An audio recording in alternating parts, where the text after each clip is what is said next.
Isang mapagpalang araw sa ating lahat.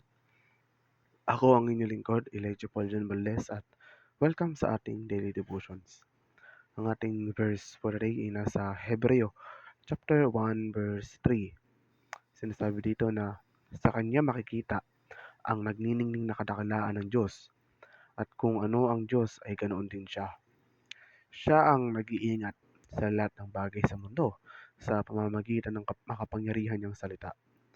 Matapos niya tayong linisin sa ating mga kasalanan, umupo siya sa kahanan ng makapangyarihang Diyos doon sa langit.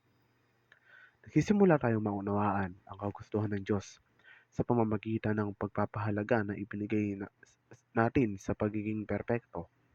Ang kanyang kagandahan sa atin ay hindi kung ano ang kulang sa kanya, kundi kung ano ang taglay niya sa kanyang pagkatao. Ang Diyos ay ganap na perpekto. Perpektong makapangyarihan, perpektong pag-ibig, perpektong katarungan at perpektong katapatan. Siya ay perpekto sa lahat. Lahat siya ay tumutugma sa bawat mabuting hangarin na taglay natin. Kagandahan ng Diyos ay ang palumpon ng kanyang mga kasakdalan sa kanyang katauhan. Inilantad sa kanyang mga layunin at ipinakita sa kanyang kaluwalhatian. Ayon sa ating scripture na Hebreo chapter 1 verse 3, si Jesus ang eksaktong representasyon ng pagiging Diyos.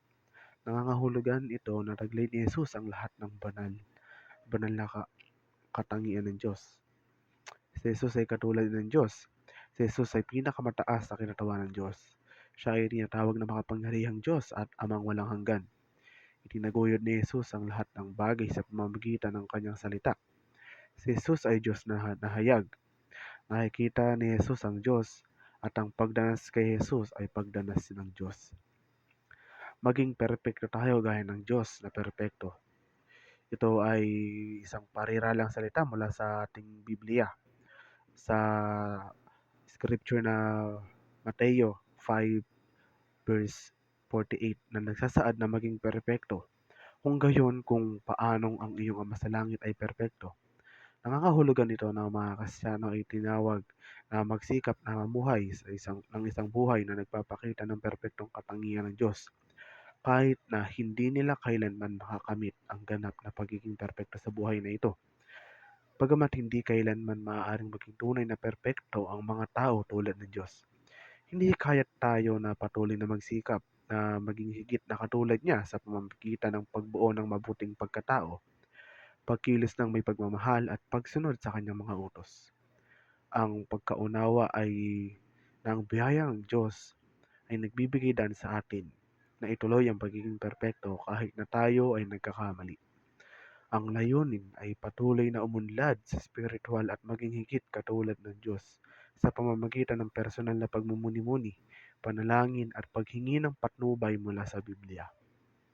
Ang pagiging maganda sa mata ng Diyos ay nangangahulugan ng nagkakaroon ng panloob na kagandahan na sumasalamin sa pag-ibig at biyaya ng Diyos.